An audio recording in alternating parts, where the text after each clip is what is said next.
औज़ुबिल्लाहिमिनश्शैतानिर्रजीम बिस्मिल्लाहिर्रहमानिर्रहीम। उम्मीद करता हूँ आप लोग सब खैरियत से होंगे। आज की वीडियो में हम डिस्कस करेंगे न्यूमेरिकल एनालिसिस के पास्ट पेपर 2023 के क्वेश्चंस। तो क्वेश्चन नंबर 1 है proof of Newton forward difference formula and Newton backward difference formula. अब हम इसकी जनरल फॉर्म कंसिडर करते हैं Y P is equal to Y naught plus P is equal to E power P into Y naught. Here E is the shift operator. Okay, अब हम यहाँ पर shift operator का हमें पता है। अब ये जनरल फॉर्म है, अब ये न्यूटन फॉरवर्ड के लिए भी यूज़ होती है, न्यूटन बैकवर्ड के लिए। तो इसमें हम चेंज क्या करेंगे, ये जो शिफ्ट ऑपरेटर की वैल्यू है, हमें पता है कि जिस वक्त हम फॉरवर्ड ऑपरेटर में डेल्टा और बैकवर्ड ऑपरेटर नेबुला और ई होते हैं, शिफ्ट ऑपरेटर आ गया। ठीक है, अब इन तीनों के दरमियान हमारे पास रिलेशन होते हैं E is equal to 1 plus delta mean E is equal to 1 plus forward operator.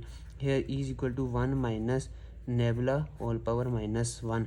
अब ये क्या होता है हमारे पास, ये कौन सा ऑपरेटर की वैल्यू आ जाती है, ये उसकी शिफ्ट ऑपरेटर और बैकवर्ड ऑपरेटर के दरमियान का रिलेशन आ जाता है। अब हमारे पास E equal to 1 plus delta, हम इसकी वैल्यू यहाँ पर पुट कर देंगे तो हमारे पास इक्वेशन क्या बन जाएगी, Y P is equal to 1 plus delta whole power P into Y naught. अब हमारे पास 1 plus delta whole power P है, ये हमारे पास बायनॉमियल सीरीज़ बन जाती है। हम बायनॉमियल थ्योरम यूज़ करके ऐसे एक्सपेंड करेंगे, तो जिस वक्त इसकी एक्सपेंशन करेंगे तो हमारे पास ये वाली इसकी जनरल फॉर्म बन जाएगी 1 plus P into delta plus P into P minus 1 divide by 2 factorial into delta square plus P into P minus 1 P minus 2 divided by 3 factorial into delta cube, इस तरह and whole into Y naught आ जाएगा। अब हम इस why not को अंदर multiply करेंगे, तो वाई नॉट को अंदर मल्टीप्लाई करेंगे हमारे पास आ जाएगा Y naught plus P delta Y naught plus P into P minus 1 P minus 2 divide by 2 factorial into delta square Y naught up to so on. ठीक है, अब ये हमारे पास सारा क्या बन गया, ये न्यूटन फॉरवर्ड का फार्मूला बन गया। अब उस फार्मूले पूरे में हमारे पास एक चीज़ आ रही थी कि पी की वैल्यू, व्हाट इज़ पी। तो हमारे पास इसका जनरल फार्मूला है X P is equal to X naught plus P H. अब इसमें एक्स पी क्या है, एक्स पी हमारे पास फंक्शन वैल्यू होती है, एक्स पी जो हमने फाइंड करनी होती है, एक्स नॉट इनिशियल वैल्यू आ जाती है, पी हमारे पास जो वैल्यू हमने निकालनी होती है, और एच हमारे पास क्या आ जाता है, ये इंटरवल होते हैं। तो यहाँ से हम पी की वैल्यू निकाल लेते हैं, P is equal to X P, X naught इस साइड पर आकर माइनस में आ गया, X P minus X naught, और हमने पी की वैल्यू निकालनी, एच के साथ मल्टीप्लाई में दूसरे साइड पर जाकर डिवाइड हो जाएगा। ठीक है, अब हम जाते हैं न्यूटन बैकवर्ड डिफरेंस फार्मूले के प्रूफ की तरफ। तो हमारे पास जनरल इक्वेशन क्या थी, Y P is equal to Y naught plus P is equal to E power P into Y naught. अब इसमें हमने रिलेशन किसका पुट करना है, मैंने क्या कहा था कि शिफ्ट ऑपरेटर और बैकवर्ड ऑपरेटर के दरमियान का रिलेशन पुट करना है। तो हमारे पास इसका रिलेशन क्या है, E is equal to 1 minus nabla whole power -1। इसकी जगह हम ये पुट कर लेंगे 1 माइनस नेबुला और पावर -1, और लॉ ऑफ पावर के अकॉर्डिंग क्या हो जाएगा, -1 इंटू पी माइनस पी आ जाएगा इंटू वाई नॉट। अब हमारे पास ये 1 minus nabla whole power minus P, ऐसे यूजिंग बायनॉमियल थ्योरम एक्सपेंड करेंगे, तो जिस वक्त इसे एक्सपेंड करेंगे हमारे पास क्या आ जाएगा, बाकी वही सारा फार्मूला होगा। फॉरवर्ड वाला डिफरेंस क्या आएगा कि उसमें जहाँ पर था p इंटू पी माइनस 1, इसमें p इंटू पी प्लस 1 आ जाएगा, बाकी सारा सेम होगा।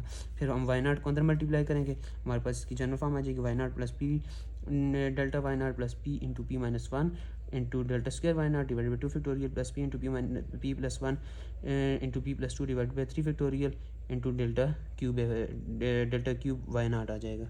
इसी तरह ये न्यूटन फॉरवर्ड का प्रूफ भी हो गया और दूसरा न्यूटन बैकवर्ड का प्रूफ भी हो गया। हम इस पार्ट में डिस्कस करते हैं क्वेश्चन नंबर 2। क्वेश्चन नंबर 2 में जो हमें गिवन है कि simply supported beam span 1 metre, उसके जो दोनों साइड पर एंड्स पर हमारे पास बेंडिंग मोमेंट की इक्वेशन है, बेंडिंग मोमेंट अप्लाई है वो एम ऑफ एक्स है, और उस बेंडिंग मोमेंट के अप्लाई होने की वजह से जो डिफ्लेक्शन की वैल्यू आ रही है वो है Y of X is equal to M of X divided by E I. है E I is the flexural rigidity, इसकी वैल्यू हमें गिवन है। अब जो ये वाई ऑफ एक्स है ना, ये डिफ्लेक्शन, हमें डिफ्लेक्शन का एक्स जो स्पैन है, स्पैन के साथ हमें इन दोनों का आपस में रिलेशन गिवन है कि जब एक्स स्पैन इतना होगा डिफ्लेक्शन की वैल्यूज़ इतनी होंगी। ठीक है, तो हमें कहना है कि आप इसके ज़रिए एम ऑफ एक्स की वैल्यू निकालें, वाई एफ एक्स की वैल्यू भी गिवन है, ई आई भी गिवन है। अब हमें यहाँ पर देखें Y of X double prime mean हमें इस पर इसकी न्यूमेरिकल डिफ्रेंशिएशन करनी है वाई ऑफ एक्स की। ठीक है, तो हम इसके लिए क्या करेंगे, सबसे पहले हम इसका डिफरेंस टेबल बना देंगे। डिफरेंस टेबल हमने ये कंस्ट्रक्ट कर दिया, किससे कंस्ट्रक्ट किया, सबसे पहले हमने देखा कि ये जो एक्स की वैल्यू थी ये क्या थी, इक्वली स्पेस थी। ठीक हो गया, अब वाई ऑफ एक्स की वैल्यू हमने इस तरह लिख दी। अब ये आ गया डेल्टा डेल्टा डेल्टा, ये सारे आ गए, डेल्टा 1 आ गया, डेल्टा स्क्वायर आ गया, डेल्टा क्यूब, डेल्टा पावर 4 आ गया। अब इन दोनों वैल्यूज़ का हमने डिफरेंस निकाला, इन दोनों के सेंटर में लिख दिया, फिर इन दोनों का निकाला इधर इनके सेंटर में, इन दोनों का निकाला इनके सेंटर में लिख दिया, इन दोनों का इधर और इसका इधर, फिर इस तरह हमने आगे प्रोसीड किया। इन दोनों के अंदर, इन दोनों के अंदर। अब हम ये डिफरेंस निकाल रहे हैं, किससे निकाल रहे हैं?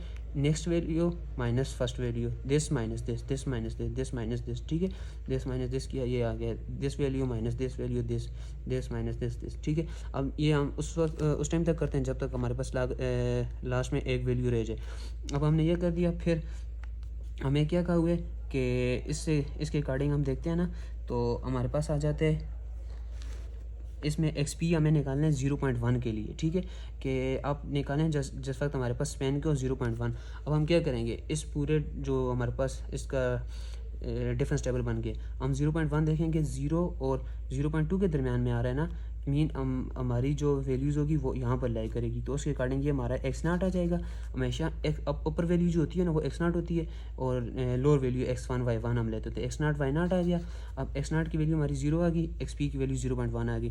तो सबसे पहले हम क्या निकालते हैं, P की value, P equal to XP minus x0 divided by H। XP हमारा क्या है, 0.1, x0 0 आ गया, H क्या है, H इंटरवल है, मीन x की वैल्यूज़ में जो डिफरेंस है, तो क्या है 0.2 का डिफरेंस आ रहा है, 0.1 डिवाइड बाई 0.2 हमने किया, कितना आ गया, 0.5 आ गया। अब हमारी जो वैल्यू है XP की वो lies at the top of data, mean हम कौन सा फार्मूला यूज़ करेंगे, न्यूटन फॉरवर्ड। अब अगर यही वैल्यू तो नीचे बॉटम पर लाई करती, हम क्या यूज़ करते हैं, न्यूटन बैकवर्ड यूज़ करते। अगर सेंटर में लाई करती तो हम क्या यूज़ करते हैं, सेंट्रल डिफरेंस के फार्मूले यूज़ करते।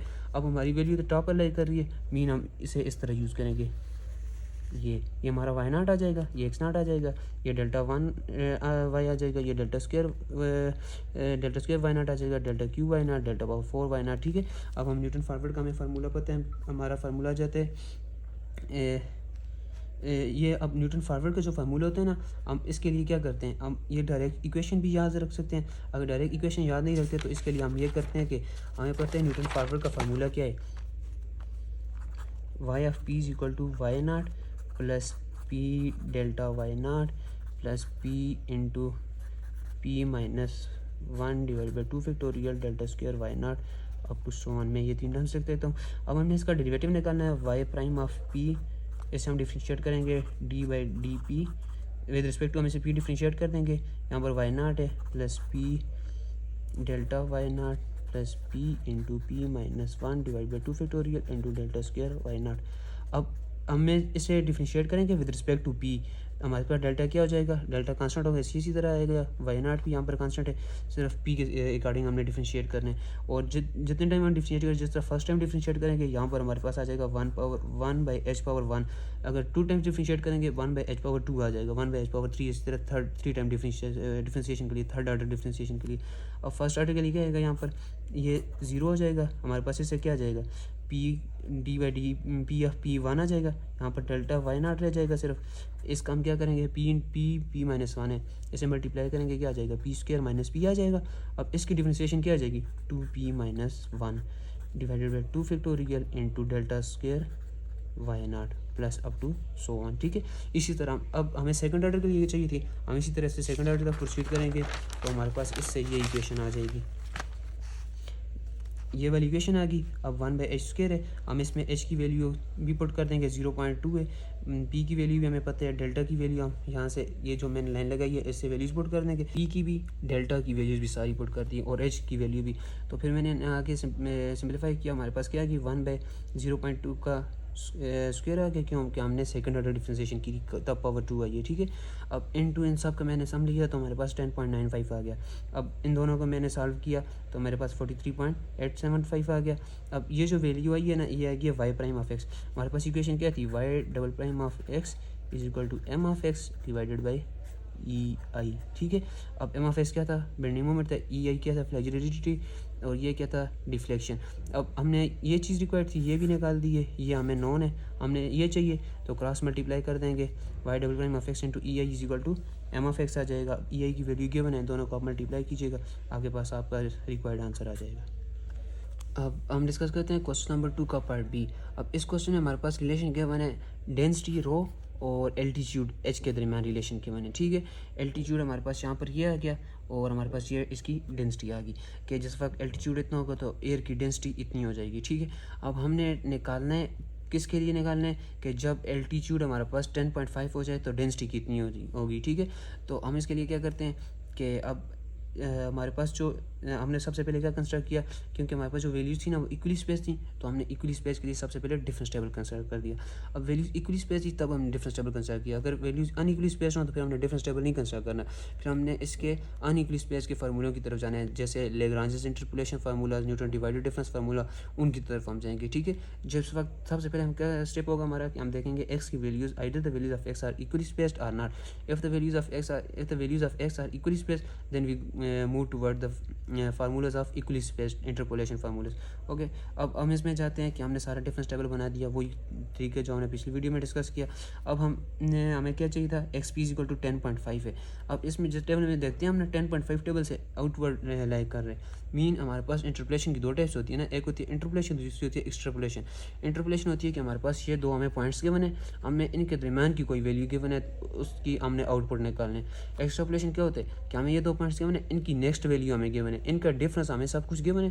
कहना है कि इस सीक्वेंस से हम यहाँ तक आ गए, मीन हमने एक सीक्वेंस फॉलो करके हम यहाँ तक आ गए एक्स और वाई की टर्म्स में। हमें ये इसके डाटा के बाहर की एक वैल्यू दी, ये कह रहे हैं कि इसका आउटपुट हमारे पास क्या आएगा।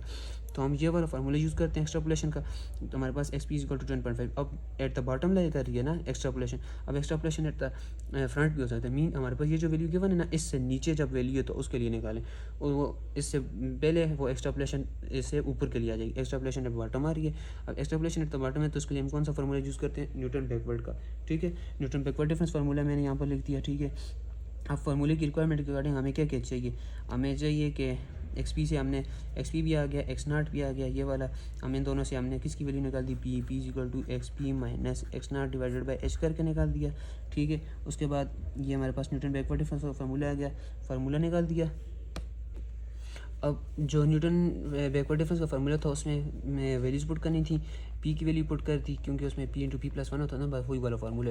वैल्यूज भी पुट कर दी, डेल्टा की वैल्यू पुट कर दी, सब का सम निकाल दिया, तो हमारे पास इसकी वैल्यू आ गई एफ ऑफ 10.5 के पर 0.529। ठीक है, तो ये हमारा रिक्वायर्ड आंसर हो गया कि जब हमारे पास एल्टीट्यूड जो है वो 10.5 होगा तो डेंसिटी कितनी होगी, 0.529। ठीक है, ये हमारा यहाँ तक क्वेश्चन कंप्लीट हो गया।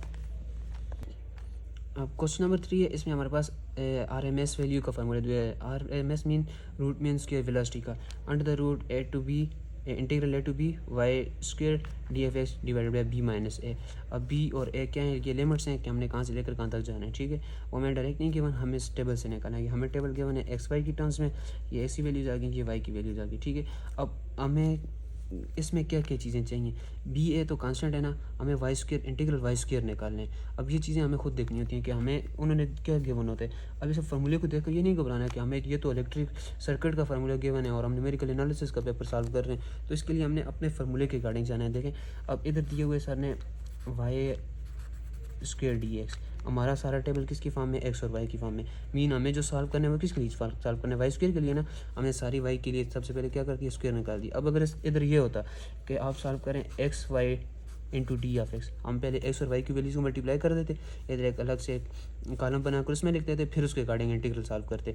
अब अगर इस तरह होता है कि इंटीग्रल एक्स स्क्वायर वाई या एक्स वाई क्यूब, वो अब आगे आप खुद भी इसे फॉर्मुलेट कर सकते हैं कि जिस तरह होगा। हमने पहले इस टर्म्स को इधर कॉलम बना कर लिख दिया। अब उसके बाद हमने क्या करना है, ए के इसकी लोअर वैल्यू इसकी 1 आ गई, बी अपर वैल्यू 2 आ गई। उसके बाद हमने क्या निकाल दिया कि आई निकाल दिया, I equal to 1 to 2 Y square D of X. अब हमने कौन सा फार्मूला यूज़ करना है, ये हमें क्वेश्चन में गिवन है कि सिम्पसन 1/3 रूल यूज़ करें। सिम्पसन 1/3 रूल क्या होता है, h/3 into Y naught plus Y N plus 4 into odd, mean 4 into F1 F3 F5 F7 F9 up to F2n-1 plus 2 into even 2 into F2 F4 F6 F8 plus up to F2n-2। अब हमारे पास general फार्मूले से क्या होते हैं, Y naught Y N plus 2 into 4 into इस तरह होता है ना। तो अब यहाँ पर हम क्या करेंगे, यहाँ पर हमारे पास क्या है कि ये जो वाई नॉट और वाई एन है ये किसकी फॉर्म में, वाई स्क्वायर की फॉर्म में ना। तो हम इसकी क्या लिखेंगे, Y square naught plus Y square N आ जाएगा plus 4 into 8 plus 2 into even. ठीक है, अब हम आगे जाते हैं इसको फर्दर सॉल्व करने के लिए। अब हमारे पास सारी वैल्यूज़ हैं ना, वाई नॉट की वाई एन इनकी सारी वैल्यूज़ वो हम पुट करेंगे। जो फार्मूला था उसमें सारी वैल्यूज़ पुट कर दी। अब वैल्यूज़ पुट करने के बाद मेरे पास इंटीग्रल की वैल्यू आ गई आई। अब आई क्या था, integral 123y² D of x. ठीक है, इसकी वैल्यू मैंने निकाल दी, क्या वैल्यू आ गई 54.1430। अब आगे मेरे पास फार्मूला क्या है, RMS का under the root integral y² D of X की वैल्यू मैंने निकाल दी, क्या 54.1430 डिवाइडेड बाय b माइनस है था, b के 3 एक के 1 3 माइनस 1 2 आ गया, इन दोनों को डिवाइड किया, रूट निकाला, मेरे पास वैल्यू आ गई 5.1940। अब यही हमारी क्या थी, रिक्वायर्ड वैल्यू थी। यहाँ पर ये वाला क्वेश्चन ख़त्म हो गया। अब क्वेश्चन नंबर 4 है, उसमें हमारे पास जो डाटा गिवन है f(1), f(2), f(3), f(5), f(6) तक हमें वैल्यूज़ गिवन है। अब ये वाले जो डाटा है ना, इसमें और कुछ नहीं, हमें काउबर किसका वो निकालें, आप इंटीग्रल निकालें। अब जिस तरह मैं सारे क्वेश्चंस में इंटीग्रल इसके क्वेश्चंस में ये डिस्कस कर रहा था कि सबसे पहले हमने क्या चीज़ चेक करनी है कि either the values of X are equally spaced or not. अब इसमें देखें आप, एक्स की वैल्यूज़ क्या हैं, 1 है, 2 है, 3 है, 5 है, फिर 6 है ना, 3 और 2 5 हैं, 1 2 3 4 5 6, मीन एफ ऑफ 6 तक हम गए हुए हैं, 1 2 3 5 और 6 तक आ गए। ठीक है, अब इसमें जो 4 मिसिंग है ना, मीन ये डाटा हमारे पास क्या है, अनइक्वली स्पेस्ड है। तो अनइक्वली स्पेस्ड डाटा के लिए हम क्या यूज़ करते हैं, मैंने यहाँ पर इसकी डिस्क्रिप्शन लिखी है, the data is unequally spaced, so first we have to use the लार्जेस्ट interpolation formula to find a polynomial. अब जिस वक्त हम polynomial in terms of X बना देंगे ना, उसके बाद हमारे पास क्या आ जाएगा, जो इंटीग्रल की लिमिट्स थी हमें जो गिवन है, हम उस पर अप्लाई करके उसका इंटीग्रल निकाल देंगे। अब लैग्रेंज इंटरपोलेशन फार्मूला क्या होता है हमारे पास, इसके लिए कितनी टर्म्स थी हमारे पास, 5 टर्म्स थी, तो हम इसके लिए फैक्टर्स 4 लेते हैं। तो इसके लिए मैंने लैग्रेंज इंटरपोलेशन फार्मूला लिख दिया। अब इसे सिंपलीफाई करना है, सिंपलीफाई करने के लिए हमें इसकी इक्वेशन, ये जो फैक्टर्स बन के इन फैक्टर्स को आपस में मल्टीप्लाई कर देंगे सबको, ये y0 की वैल्यूज़ आ गई। इन फैक्टर्स को मल्टीप्लाई करने के बाद हमारे पास इसका जो रिजल्ट आ जाता है वो हमारे पास लास्ट पर ये इक्वेशन बन जाएगी। अब ये सबको सॉल्व करने के बाद आ गई, ठीक है, ये इक्वेशन बन गई। अब हमने ये इंटीग्रल निकालना है, ये f(x) d(x) है। अब ये सिंपल इक्वेशन हम यहाँ पर पुट करेंगे और इसका इंटीग्रल, सिंपल जो इंटीग्रल है वो इंटीग्रल सॉल्व करेंगे विद लिमिट्स, इन लिमिट्स के साथ, तो हमारे पास इसका आंसर आ जाएगा। अब हमने क्वेश्चन नंबर 4 में देखा था कि फैक्टर्स को मल्टीप्लाई करने का तरीका। मैं यहाँ पर जनरली फैक्टर ले लेता हूँ, x-1, x-2 और x-3 के इन 3 फैक्टर्स को हम किस तरह मल्टीप्लाई करेंगे। तो इनका मैं लिख देता हूँ x है, अब कितने फैक्टर्स हैं, 1 2 3 है ना, 3 फैक्टर्स हैं, तो x⁻3 लिखते हैं। ठीक है, उसके बाद वाली टर्म के साथ माइनस लिख दें। अब इन 3 जो टर्म्स हैं ना, ये 1 2 3 इनको ऐड करें, कितना आ जाएगा, 1 + 2 + 3 6 आ जाएगा। यहाँ पर आ जाएगा -6। अब इधर क्यूब था, इधर -6x² आ जाएगा। ठीक है, अब ये इसके साथ माइनस था, अगली टर्म के साथ प्लस आएगा, तो उसे हम किस तरह लिखेंगे, अब 2 2 लें, 1 × 2 2 आ जाएगा, 1 × 3 3 2 + 3, ठीक है, फिर 2 × 3 6। अब ये 2 2 लिए हमने, ये 2 लिए, फिर ये 2 लिए, फिर ये 2 लिए, इनको मल्टीप्लाई करके इधर लिख दिया, कितना आ गया, 3 + 2 5 + 1 3 + 2 5 आ जाएगा, और फिर 6 हमारे पास 11 आ जाएगा, 11x आ जाएगा। किस तरह, पावर 3 थी, पावर 2 थी, पावर 1, हर एक टर्म के साथ पावर 1 पर रिड्यूस होती जा रही है। अब लास्ट पर हम क्या करेंगे, इन तीनों को मल्टीप्लाई करेंगे, 3 2 = 6 × 1 1 ही आ जाएगा, और इधर क्या था, प्लस था, उसके साथ -6 लिख लेंगे। इस तरह इन फैक्टर्स को हम मल्टीप्लाई करते हैं। हम क्वेश्चन नंबर 5 डिस्कस करते हैं। क्वेश्चन नंबर 5 हमारे पास रिलेटेड है रंच कुत्ता मेथड, मीन आर के मेथड। अब ये वाला, इसके लिए हमें क्या क्या गिवन है कि y' = ये वाली इक्वेशन गिवन है। उसके बाद हमें इसमें गिवन है कि y(0) = 0, मीन जिस वक्त x की वैल्यू 0 होगी तो y की वैल्यू भी होगी 0 होगी, और x की वैल्यू हम हमारे पास, उसके लिए हमारे पास फंक्शन क्या है, 0 0.2 और 0.6, मीन 0 इसकी लोअर लिमिट है, स्टार्ट है, 0.6 इसका एंड है, हमने 0 से लेकर 0.6 तक जाना है, और हमारे पास जो इंटरवल होगा कितना होगा, 0.2 का, मीन हमारे पास टर्म्स क्या बनेगी, 0 बनेगी, फिर 0.2 बनेगी, 0.4 बनेगी, फिर 0.6 बनेगी। अब ये x की वैल्यू है, इनके लिए हमने करस्पॉन्डिंग y की वैल्यूज़ फाइंड करनी है, और वो किस मेथड से फाइंड करनी है, आर के मेथड से फाइंड करनी है। अब आर के मेथड में हमारे पास होते हैं RK1 होते हैं, RK2 होते हैं, RK3 होते हैं और RK4 होते हैं। जब तक हमारे पास क्वेश्चन में स्पेसिफाई ना किया हो कि आप कौन सा मेथड यूज़ करें, तो हम जनरली RK4 मेथड यूज़ करते हैं। RK4 मेथड जो होता है उसके लिए हमने क्या निकालने पड़ते हैं, सबसे पहले K1 K2 और K3 वैल्यूज़ फाइंड करनी पड़ती हैं, Kth टर्म्स निकालनी पड़ती हैं। अब K1 की वैल्यू होती है, उसके लिए फार्मूला होता है h × y0 - x0, y0 भी आ गया, x0 भी आ गया। ठीक है, अब h क्या है, h डिफरेंस है। उसके बाद हमारे पास दूसरा होता है इसके लिए K2 हमारे पास इक्वल होता है h × y0 - K1 / 2 प्लस, यहाँ पर हमारे पास इसके लिए टर्म होती है ये वाली प्लस x0 माइनस, यहाँ पर सॉरी -x0 + h/2। इसी तरह K3 और हमारे पास होते हैं एम ये H into Y naught minus K2 divided by 2 minus X naught plus H divided by 2 आ जाते हैं, ठीक है। इस तरह K4 हमारे पास आ जाते हैं H into Y naught minus K3 plus x नाट माइनस एच, ठीक है। अब इस तरह हमने K1 K2 K3 और K4 की वैल्यूज़ निकाल देंगे। अब इनमें हम क्या करेंगे, हमारे पास एच की वैल्यू और वाई नाट की वैल्यू हमारे पास इसमें कांस्टेंट रहेगी, ठीक है। वाई नाट की मीन पहली दफ़ा वाई नाट की वैल्यू हमने पुट करनी है 0 के लिए, फिर 0.2 वाली पुट करनी है, फिर 0.4, फिर लास्ट में 0.6 वाली तक करनी होती है। फिर इसमें जो वैल्यूज़ हमने बार बार चेंज करनी पड़ती है वो एक्स की वैल्यू चेंज करनी पड़ती है। जब हम फर्स्ट टाइम निकालेंगे ना हमारे पास एक्स नाट की वैल्यू क्या होगी, 0 होगी पूरे में, और फिर दोबारा निकालेंगे एच की वैल्यू वही जो डिफरेंस 0.2 होगी। अब दोबारा जिस वक्त निकालेंगे ना दूसरे के लिए तो उसके लिए हमारे पास जो एक्स की वैल्यू होगी वो 0.2 आ जाएगी, फिर दूसरे के लिए 0.4 आ जाएगी। अब इसमें जिस वक्त हम निकालते हैं ना, हम पहले जीरोज़ के लिए निकालेंगे तो हमारे पास ये जिस वक्त हम एक्स नाट और वाई नाट को 0 पुट करेंगे ना हमारे पास जो रिजल्ट आएगा वो इसके लिए आएगा। मीन हम ये प्रीवियस वैल्यूज़ पुट करेंगे हमारे पास नेक्स्ट रिजल्ट आएगा। फिर 0.2 के लिए करेंगे तो फिर हमारे पास ये वैल्यू आ जाएगी। 0.4 के लिए करेंगे 0.4 ये पुट करेंगे, फिर हमारे पास जाकर किसकी वैल्यू आएगी, 0.6 की वैल्यू आएगी। मीन ये अगर हमें 0.6 पर जिस वक्त करेंगे ना फिर वो 0.6 की नहीं अगली वैल्यू आएगी। हमने जिस तक करना है उसे नहीं यूटिलाइज़ करना, उससे प्रीवियस वैल्यू तक यूटिलाइज़ करना है। अब हमने ये वैल्यू सारी पुट कर दी, हमारे पास एक्स की वैल्यू गिवन थी, हमने करस्पॉन्डिंग वाई की वैल्यूज निकाल दी। ये सारा आर के मेथड आ गया।